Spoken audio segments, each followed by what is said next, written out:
உலகெங்கும் வாழ்ந்து கொண்டிருக்கின்ற சகோதர சகோதரிகளுக்கு அன்பார்ந்த வணக்கங்கள் மற்றும் வாழ்த்துக்கள். இன்றைய பதிவானது இந்த 2024 வருடத்துக்குரிய தை மாதத்துக்குரிய ஒரு பொதுவான பலன்கள்.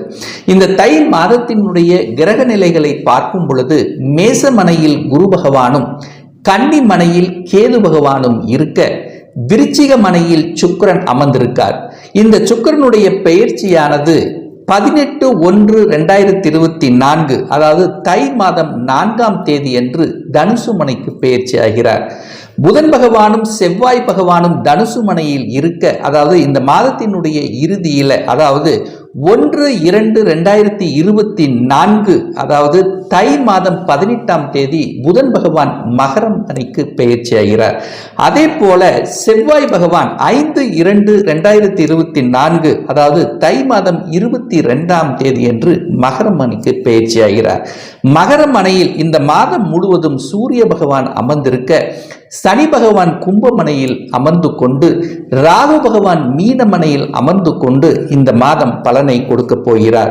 அதாவது மேசம் முதல் மீனம் வரையுள்ள 12 ராசினருக்கும் இந்த தை மாதம் என்ன மாதிரியான பலன்கள், சாதகம் என்ன, பாதகம் என்ன மாதிரியான தெய்வ வழிபாடு உகந்தது என்பதை பற்றித்தான் டீட்டெயிலாக நம்ம பார்க்க போகிறோம்.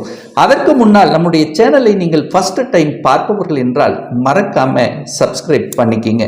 தனுசு ராசி அன்பர்களே, மூலம் 1, 2, 3, 4 நட்சத்திர பாதங்களையும், பூராடம் 1, 2, 3, 4 நட்சத்திர பாதங்களையும், உத்திராடம் 1 ஆக இந்த 9 நட்சத்திர பாதங்களை உள்ளடக்கிய இந்த தனுசு ராசி அன்பர்களுக்கு இந்த தை மாதம் தொழில் சார்ந்த விஷயங்கள் எப்படி இருக்கும் அப்படின்னு பார்க்கும் பொழுது 10ஆம் இடத்தை பார்க்கணும். அந்த 10ஆம் இடத்தின் அதிபதி என்று சொல்லக்கூடிய புதன் பகவான் உங்க ராசியிலே லக்னத்திலேயே உட்கார்ந்திருக்கார். அப்ப ராசியில புதன் இருப்பது உங்களுக்கு மேன்மையை தரக்கூடிய தன்மை. அப்போ உங்களுடைய எண்ணங்கள், செயல்கள், சிந்தனைகள், செயல்பாடுகள் அனைத்தும் தொழில் சார்ந்த விஷயம். அந்த தொழிலை எப்படி லாபத்தை பெருக்குவது என்கின்ற எண்ண ஓட்டங்கள் இந்த மாதம் அதிகமாக இருக்கும். ஏன்னா சுக்கிரனும் 11க்குரியவன், லாபஸ்தானத்தின் அதிபதி அல்லவா, அவரும் அங்கு ராசியிலேயே உட்கார்ந்திருக்கார். உங்க ராசி அதிபதியாக இருக்கக்கூடிய குரு பகவான் 5ஆம் இடம் என்கின்ற பூர்வ புண்ணிய ஸ்தானத்தில் அமர்ந்து கொண்டு உங்க ராசியை பார்ப்பது மேன்மை தரக்கூடிய, உயர்வை தரக்கூடிய ஒரு உத்தமமான ஒரு மாதம். அதாவது எண்ணிய காரியங்கள் ஜெயமாக கூடிய தன்மை, தன்னம்பிக்கை பெருகக்கூடிய மாதம், நல்ல புத்திசாலித்தனம், நல்ல அறிவு. என புதன்ங்கிறது அறிவு அல்லவா, அந்த அறிவு நுட்பங்கள், ஸ்ட்ராட்டஜிக் பிளான் பக்கவா வகுத்து இது இப்படித்தான் செய்யணும் அப்படிங்கிற அந்த புத்திசாலித்துடன் செயல்படக்கூடிய ஒரு அற்புதமான ஒரு மாதம் அப்படின்னு சொல்லணும். அதே சமயம் இந்த மாதம் பார்த்தீங்கன்னா, அதாவது 18ஆம் தேதி தை மாதம் 18 அதாவது பிப்ரவரி 1ஆம் தேதி அந்த புதன் பகவான் தனஸ்தானத்துல போய் அமர இருக்கிறார். அப்போ ஏற்கனவே தனஸ்தானம் இந்த தை மாதம் முழுவதும் தை 1லிருந்து 29ஆம் தேதி வரை சூரிய பகவான் அங்கு தனஸ்தானத்தில் இருக்க போறார். அப்ப இந்த சூரிய பகவான்ங்கிறது யாரு, உங்களுக்கு 9க்குரியவன், பாக்கியத்தை தரக்கூடிய சூரிய பகவான் தனஸ்தானத்துல. அப்போ இந்த தை 18ஆம் தேதி என்று சூரியனும் புதனும் இணைந்து புதன் ஆதித்ய யோகத்துடன் இருக்கக்கூடிய ஒரு அற்புதமான ஒரு மாதம். அதாவது புதனாதித்ய யோகத்துடன் இருக்கக்கூடிய தன்மை. அதே சமயத்தில் 9, 10ஆம் அதிபதிகள் இணைவு பெற்று தனஸ்தானத்தில் இருக்கக்கூடிய ஒரு அற்புதமான இந்த தை மாதத்தில் தொழில்ல நீங்கள் என்னவாறு பெருக்கணும், என்ன செய்யணும்னு நீங்க நினைக்கிறீங்களோ அது எல்லாமே உங்களுக்கு இருக்கும். ஒரு நல்ல தொழிலாளர்கள் உங்களுக்கு கிடைப்பாங்க. புதிய புதிய ஒப்பந்தங்கள் கிடைக்கக்கூடிய தன்மை. ரொம்ப நாளா ஸ்டாக்காக இருக்குது, விற்பனையாகாம இருக்குதே, லாபமே கிடைக்க மாட்டேங்குதே அப்படின்னு இருக்கிறவங்களுக்கு லாபத்தை தரக்கூடிய தன்மைகள் மிகுதியாக இருக்கிறது. அதே சமயத்தில் சமூகத்தில் உங்களுக்கு அந்தஸ்து, புகழ் கிடைக்கக்கூடிய தன்மை. நீங்கள் எந்த தொழிலாக இருந்தாலும் அந்த தொழிலின் மூலமாக ஒரு கௌரவம், அந்தஸ்து கிடைக்கக்கூடிய தன்மைகள் இந்த மாதம் உங்களுக்கு சிறப்பாக இருக்கிறது. அதுவும் பார்த்தீங்கன்னா இந்த தனுசுக்கு யோகத்தை தரக்கூடிய ஒரு கிரகம் அப்படின்னா அந்த குரு பகவானும் செவ்வாயும் தான். அப்போ அந்த குருவும் செவ்வாயும் இந்த மாதம் பார்த்தீங்கன்னா, செவ்வாய் உங்க ராசியிலேயே குரு 5ல் இருக்கார். அப்போ செவ்வாயும் குருவும் பரிவர்த்தனை பெற்று பரிவர்த்தனை யோகத்துடன் இருக்கக்கூடிய ஒரு தன்மை. அப்போ இந்த மாதம் தனுசு ராசி என்பவர்களுக்கு குரு செவ்வாய் பரிவர்த்தனை யோகம், அதாவது குருமங்கல யோகத்துடன் இருக்கக்கூடிய தன்மை, சூரியனும் புதனும் இணைந்து புதனாதித்ய யோகம், 9 10ஆம் அதிபதியில் இணைந்து தர்மகர்மாதிபதி யோகம். ஸோ இத்தனை யோகத்துடன் இருக்கக்கூடிய இந்த மாதம் தொட்டவைகள் துலகக்கூடிய தன்மை, எண்ணிய காரியங்கள் ஜெயமாகக்கூடிய தன்மை, எதையெல்லாம் விட்டு வைத்தீர்களோ அதையெல்லாம் எடுத்து செயல்படுத்தக்கூடிய தன்மை, மனதில் உறுதிப்பாடு, தன்னம்பிக்கை, தைரிய வீரியத்துடனும் எதையும் செய்யலாம், எதையும் சமாளிக்கலாம் என்கின்ற உத்வேகத்தை பெருக்கக்கூடிய தன்மை, குடும்பத்தில் ஒரு அமைதி கிடைக்கக்கூடிய தன்மை, குடும்பத்தில் இதுவரைக்கும் ஒரு பிரச்சனையாக இருந்தது, அதாவது கணவன் மனைவிக்குள்ளே ஒரு விரிசல் இருந்தது, இந்த மாதம் ஒன்று கூடக்கூடிய ஒரு அற்புதமான ஒரு மாதமாக உங்களுக்கு அமைகிறது. இதுவரை உங்க சூரியன் 2ஆம் இடத்தில் இருக்கிறதுனால உங்க பேச்சுக்கள் சூரியனை போல இருக்கும். அதாவது அதிகார தோரணையுடன் இருக்கக்கூடிய தன்மை, அரசு சார்ந்த விஷயத்தில் அனுகூலம் ஆதாயம் கிடைக்கக்கூடிய தன்மை, அரசாங்கத்தில் உயர் பதவிகள் கிடைக்கக்கூடிய தன்மை, சிலருக்கு ப்ரமோஷன் இடமாற்றம் நீங்கள் விரும்பியவாறு நடக்கக்கூடிய தன்மை. ஸோ அத்தனை அம்சங்கள் சிறப்பாக இருக்கிறது. குழந்தைகளினுடைய நலன் சார்ந்த விஷயங்கள் திருப்திகரமாக இருக்கும். குழந்தைகளினுடைய படிப்பு சார்ந்த விஷயங்கள் அட்டகாசமாக இருக்கும். நல்ல மார்க் வாங்குவேன், நான் ஒரு இன்ஜினியர் ஆகணும், டாக்டர் ஆகணும், ஒரு சிஏ படிக்கணும், ஒரு வக்கீலுக்கு படிக்கணும், இந்த மாதிரி என்ன மன ஓட்டங்கள் உங்களுக்கு இருக்கிறதோ அது உங்களுக்கு டார்கெட்டாக நினைத்து அதை செயல்படுத்தக்கூடிய அந்த திட்டமிடுதலோடு சேர்ந்து படித்து நல்ல சாதிக்கக்கூடிய அந்த தன்னம்பிக்கையுடன் செயல்படக்கூடிய தன்மையும், பெரியோர்களினுடைய ஆசீர்வாதமும், அதாவது குருமார்களினுடைய ஆசீர்வாதங்கள் உங்களுக்கு சிறப்பாக இருக்கிறது அப்படின்னு சொல்லணும். அதே சமயத்தில் 3ஆம் இடத்தில் சனி பகவான் உட்கார்ந்துருக்கார் அல்லவா, சனி 3ஆம் இடத்தில் இருக்கும்போது ஒரு அற்புத நிகழ்வு, தைரியத்தை வீரியத்தை கொடுக்கும், எடுத்த காரியங்கள் ஜெயமாகக்கூடிய தன்மை, சகோதர சகோதரிகள் மூலமாக அனுகூல வாய்ப்புகள், புதிய நண்பர்கள் கிடைக்கப்படுவார்கள் அப்படின்னு சொல்லலாம். அப்போ ரொம்ப நாள சின்ன குழந்தைகள், சின்ன கிளாஸ்ல படித்திருந்த நண்பர்கள் ஒரு 10 வருடங்களுக்கு உங்களுக்கு ஒரு பார்க்கக்கூடிய சந்தர்ப்பங்கள், அதன் மூலமாக உங்களுக்கு பல நன்மைகள் கிடைக்கக்கூடிய ஒரு நல்ல மாதம். 4ஆம் இடத்தில் ராகு உட்கார்ந்திருக்கார். அப்போ சுகஸ்தானத்தில் ராகு இருக்கும் போது நிச்சயமா சுகஸ்தானத்தை கெடுக்கும் அப்படிங்கிற கூடிய அமைப்பு தான். அப்போ சுகத்தை மட்டும், அதாவது உடல்நலம் சார்ந்த விஷயத்தில் மட்டும் கொஞ்சம் அக்கறை எடுத்துக்கணும். அது குறிப்பாக தாய் சார்ந்த விஷயம், தாய் வர்க்கம் சார்ந்த விஷயத்தில் கொஞ்சம் கவனமாக இருக்கணும்.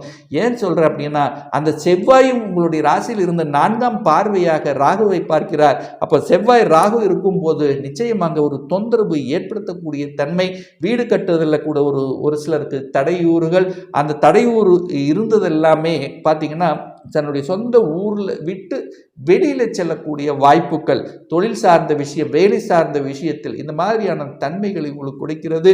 அப்போ உடல்நலம் சார்ந்த விஷயத்தில் மட்டும் கொஞ்சம் கவனமாக இருக்கணும். ராகு பிரம்மாண்ட காரகனுங்கிறதுனால, செவ்வாயும் பார்க்கறதுனால ஒரு சிலர் பார்த்தீங்கன்னா ஒரு புதிய வீடு வாங்கணும், பெருசா ஒரு வீடு வாங்கணும், ஸோ இந்த மாதிரியான எண்ணங்கள், ஆசைகள், அதாவது ராகுங்கிறது பிரம்மாண்டம் அல்லவா, அளவுக்கு அதிகமான ஒரு ஆசைகளை கொடுக்கக்கூடிய தன்மைகளை உங்களுக்கு கொடுத்துரும். ஸோ அந்த விஷயத்தில் கவனமாக இருக்கணும். ஒரு வீடு வாங்கினாலும் இடம் வாங்கினாலும் டாக்குமெண்ட் பர்ஃபெக்டாக இருக்காங்கிறது பார்க்கணும். ஏன்னா ஏதாவது ஒரு வீடு சார்ந்த விஷயங்கள், நிலம் சார்ந்த விஷயத்தில் ஏதாவது ஒரு ரூபத்தில் தொந்தரவு கொடுப்பதற்கான வாய்ப்பு இருக்குது. அந்த இடத்துல கொஞ்சம் எச்சரிக்கையாக இருக்கணும். 5ஆம் இடத்தில் குரு இருக்கிறதுனால நிச்சயமாக குழந்தை பிறப்பு சார்ந்த விஷயத்தில் இந்த தனுசு ராசி என்பவர்களுக்கு நல்ல சாதகமான செய்தி தரக்கூடிய தன்மைகள், அதாவது ஒரு 60 வயது ஆனவர்கள் எல்லாம் பேரம் பேத்திகளை காணக்கூடிய தன்மைகள். அதே சமயத்தில் குழந்தை பிறப்புக்கு தடை ஏற்படுத்தி கொண்டிருந்தது. கடந்த வருடங்கள் பார்த்தீங்கன்னா குருவும் ராகுவோட இருந்து, ராகுவனுடைய கிரகணத்துவத்தோட அந்த குரு அழுத்தி இருந்ததுனால குழந்தை பிறப்புக்கு தடை கொடுத்தது. ஆனால் இப்போ இந்த தை மாதத்திலிருந்து அத்தனை விதமான தடைகள் விலகப் போகிறது. தை பிறந்தால் வழி பிறக்கும் என்பது கேட்க நிச்சயமாக ஒரு நல்ல வழி உங்களுக்கு கிடைக்க இருக்கிறது. வேலை இல்லாதவருக்கு வேலை, குடும்பத்தில் இருந்து வந்த பிரச்சனைகள் அத்தனையும் விலகக்கூடிய தன்மை, அதாவது வேலையில் இருந்து வந்த அத்தனை விதமான மன அழுத்தத்தில் இருந்து விடுபடக்கூடிய தன்மை, கடன் சார்ந்த விஷயத்தில் அழுத்தி கொண்டிருந்தது, பிரச்சனையாக இருந்தது, இஎம்ஐக்கே சரியா போச்சு என்னுடைய வருமானம் இருந்தவர்களுக்கு கூட இப்போ நிச்சயமாக ஒரு 4 காசு சேர்த்து வைக்கக்கூடிய தன்மை, அந்த கடனை அடைக்கக்கூடிய சாத்தியத்தன்மை, எதிர்ப்பு சார்ந்த விஷயத்திலிருந்து நீங்க விலகிடுவீங்க அல்லது அவங்க உங்களை விட்டு விலகி செல்லக்கூடிய வாய்ப்புகள், மேலதிகாரிகள் உங்களை புரிந்து கொள்ளக்கூடிய தன்மைகள், அதாவது சக ஊழியர்களுடைய ஒத்துழைப்பு, இது எல்லாமே இந்த மாதம் உங்களுக்கு சிறப்பாக இருக்கு. திருமணம் சார்ந்த சுப காரியங்கள் இனிதே நடக்குமா அப்படின்னு பார்த்தீங்கன்னா 7ஆம் இடத்தை பார்க்கணும் அல்லவா. அந்த 7ஆம் இடத்தை அதிபதி யாரு? புதன் பகவான் உங்க ராசியிலே உட்கார்ந்திருக்கார். அப்ப 7ஆம் அதிபதியை அந்த 7ஆம் அதிபதி என்று சொல்லக்கூடிய புதன் பார்க்கிறார். சரியா? அப்போ ரைட். அப்போ சுக்கிரனும் எங்க இருக்கு? கலத்திரக்காரகன், திருமணத்துக்கு காரகனான சுக்கிரன் உங்க ராசியிலிருந்து 7ஆம் இடத்தை பார்க்கிறார். அப்போ உங்களுக்கு ரூட் கிளியர். திருமணத்துக்கு ஆன அத்தனை விஷயங்கள் நீங்கள் முன்னெடுத்து செய்யலாம். ஒரு சிலருக்கு நிச்சயதார்த்தம் ஃபிக்ஸ் பண்ணிடும், ஒரு சிலருக்கு திருமணமே நடந்தேறும். காதல் இருந்தவர்களுக்கு காதல் திருமணம் கைகூடக்கூடிய தன்மை. ஏற்கனவே டிவோர்ஸ் ஆனவர்கள், அதாவது 2ஆம் திருமணம் செய்யணும் என்று ஆசைப்பட்டு கொண்டிருக்கின்ற இந்த தனுசு ராசி என்பவர்களுக்கு உங்களுடைய ஆசைகள் நிறைவேறக்கூடிய தன்மைகள் இதெல்லாமே சிறப்பாக இருக்கு. வம்பு வழக்கு சம்பந்தப்பட்ட விஷயத்தில் நிலுவையில் இருந்தவர்களுக்கு தீர்வு கிடைக்கக்கூடிய சந்தர்ப்பங்கள், தந்தையின் மூலமாக நல்ல பல அனுகூலங்கள், வெளிநாட்டு தொடர்புகளை உருவாக்கும். அதாவது 9ஆம் இடம் என்பது வெளிநாட்டு சம்பந்தப்பட்ட ஒரு இடம் தான். ஸோ அந்த இடத்தை குரு பார்க்கிறார், அதாவது ஒரு ராசி அதிபதி பார்க்கிறார். ஸோ உங்க எண்ணத்தில் ஆழமாக நான் வெளிநாட்டுக்கு தான் போய் வேலை பார்க்கணும், அல்லது வெளிநாட்டில் நாங்கள் உழைக்கணும், அங்கேயே செட்டில் ஆகணும், ஏற்கனவே நான் வெளிநாட்டில் இருக்கிறேன், இன்னும் எனக்கு ஒரு அடுத்த ஒரு பரிணாமத்துக்கு செல்லணும், அடுத்த ஒரு ஐக்குக்கு போகணும், ஒரு இடமாற்றம், ஒரு ப்ரமோஷன், இந்த மாதிரியான வெளிநாட்டில் இருப்பவர்கள் எதிர்பார்க்கக்கூடிய அந்த விஷயங்கள் அத்தனையும் உங்களுக்கு சாதகமாக முடியக்கூடிய தன்மை. 9ஆம் இடம் என்பது உயர்கல்வியை கொடுக்கக்கூடிய தன்மை அல்லவா. ஒரு சிலர் பிஜி படிக்கக்கூடிய தன்மை இருக்கும், ஒரு சிலர் ரிசர்ச் சார்ந்த விஷயத்தில் என்ட்ரி ஆவதற்கான தன்மை, ஏற்கனவே ரிசர்ச்சில் இருந்திருப்பவர்கள் கண்டுபிடிக்கக்கூடிய தன்மைகள், இதெல்லாமே உங்களுக்கு சிறப்பாக இருக்கு. 10ல் ஒரு கேது, 10ல் ஒரு பாவியாது இருக்கணும். ஸோ அந்த வகையில் கேது இருக்கார். அது கண்ணியில் இருக்கக்கூடிய கேது உங்களை எந்த விதத்திலும் பெரிய கெடுதல்கள் செய்ய போவது இல்லை. அப்போ 11ஆம் இடத்தை அந்த குரு பார்க்கிறார். அப்போ 5, 11ஆம் இடங்கள் தொடர்பு ஏற்படுத்தி கொண்டிருக்கின்ற இந்த காலகட்டம் பார்த்தீங்கன்னா நிச்சயமாக 5ஆம் இடம் என்பது பூர்வ புண்ணியம். அந்த உங்களுடைய பூர்வ புண்ணியத்தின் பலனாக அந்த இயற்கையாக இறைவன் கொடுத்த அந்த வரத்தின் அடிப்படையிலே நீங்கள் எத்தனை காலம் எத்தனை பிரார்த்தனை வைத்து கொண்டிருந்தீர்களோ, எத்தனை எல்லாம் உதவிகள் செய்து கொண்டிருந்தீர்களோ, எத்தனை விதத்தில் வழிபாடு வைத்திருக்கிறீர்களோ, அது எல்லாமே பலித்து நீங்கள் என்ன செய்யணும் அப்படின்னு ஆசைப்படுகிறீர்களோ அது எல்லாமே நிறைவேறக்கூடிய ஒரு அற்புதமான ஒரு மாதமாக தென்படுகிறது. இந்த தனுசு ராசி அன்பர்களுக்கு ஒரு நல்ல தெய்வ வழிபாடு அப்படின்னு எடுத்துக்கொண்டால், இப்போ இந்த மாதம் பார்த்தீங்கன்னா ஒவ்வொரு செவ்வாய்க்கிழமை என்று துர்க்கை அம்மனை வழிபடுவது உங்களுக்கு சிறப்பை ஏற்படுத்தும். ஏன்னா 4ஆம் இடத்துல ராகு இருக்கார் அல்லவா, அப்போ சுகத்தை ஏதாவது ஒரு ரூபத்தில் கெடுத்து கொண்டிருக்கும். அப்போ உடல்நலத்திலிருந்து விடுதலை பெறுவதற்கும் அந்த சுகத்தை கெடுப்பதிலிருந்து குறைப்பதற்காக நீங்கள் ஒவ்வொரு செவ்வாய்க்கிழமை என்று துர்க்கை அம்மனை வழிபாடு செய்தால் நிச்சயம் நல்ல வழி பிறக்குங்கிறதுல எந்தவித மாற்று கருத்தும் கிடையாது. ஒரு துல்லிய பலன் வேண்டும், அதாவது ஒரு சொந்த தொழிலை செய்யணும் அப்படின்னு நினைக்கிறேன், அதற்குண்டான விதி கொடுப்பினை நம்முடைய ஜாதகத்தில் இருக்கா? அப்படி இருக்கக்கூடிய பட்சத்தில் எப்போ நம்ம சொந்த தொழிலை செய்யலாம், எப்போ நம்ம வீடு கட்டலாம், எப்போ நமக்கு திருமணம் நடக்கும், எப்போ நமக்கு ஒரு இடமாற்றம் ப்ரமோஷன் கிடைக்கும், எப்போ நமக்கு குழந்தை பாக்கியம் கிடைக்கும், இது போன்ற கேள்விகளுக்கு ஒரு துல்லிய விடை தெரியணும், அதாவது ஒரு பர்சனல் கன்சல்டேஷன் எடுத்துக்கணும் என்று ஆசைப்படுபவர்கள் டிஸ்பிளே தெரியக்கூடிய நம்பருக்கு வாட்ஸ்அப் மூலியமாகவோ ஃபோன் கால் மூலியமாகவோ தொடர்பு கொண்டு அப்பாயின்மெண்ட் பெற்றுக்கொண்டு கன்சல்டேஷன் எடுத்துக்கலாம். இந்த பதிவு நிச்சயமாக உங்களுக்கு ஏதாவது ஒரு ரூபத்தில் யூஸ்ஃபுல்லாக இருக்குங்கிறதுல எந்தவித மாற்று கருத்தும் கிடையாது. நம்ம சேனலை ஃபர்ஸ்ட் டைம் நீங்கள் பார்ப்பவர்கள் என்றால் மறக்காம சப்ஸ்கிரைப் பண்ணிக்கிங்க. பக்கத்தில் இருக்கின்ற பெல் பட்டன் மற்றும் ஆல் நோட்டிபிகேஷனை கிளிக் பண்ணும்போது நான் போடக்கூடிய அடுத்தடுத்த பதிவுகள் உங்களுடைய நோட்டிபிகேஷன்ல வந்து சேரும். மீண்டும் அடுத்த பதிவில் உங்களை சந்திக்கும் வரை உங்களிடமிருந்து விடைபெறுவது உங்களுடைய அஸ்ட்ராலஜர் டாக்டர் சதீஷ்.